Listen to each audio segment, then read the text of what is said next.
Hi, I got gifted this organic matcha from the brand and I just wanted to kind of talk about it with you. So I have bought multiple kinds of matcha and I thought I was always buying like the best kind or whatever, but I have now discovered that if you want the purest type of matcha, like if you buy a ceremonial matcha, apparently it is like Chinese and Japanese mixed. So if you want like a pure Japanese matcha, you need to make sure that it is JAS certified. You want that symbol right there. And then you also do want the USDA organic as well. That way you know it's organic, but then you know it's Japanese certified here. And this matcha here is sourced in Japan as well. So it is made in Japan.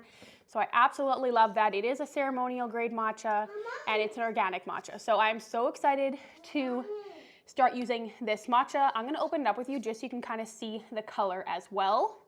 On the back here, it does show that there's about 30 servings in here. So depending on how much matcha you like to put into your drink, you can have up to 30 servings. So it's a pretty small bag, but when it's as good as it is, you don't need a lot. So let me just open this up for you.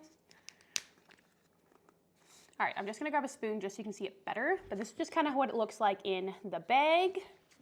All right, and I don't have my utensils here right now, but this is what it looks like. So really nice and green, nice and powdery, looks really good, and I'm so excited to finally try it.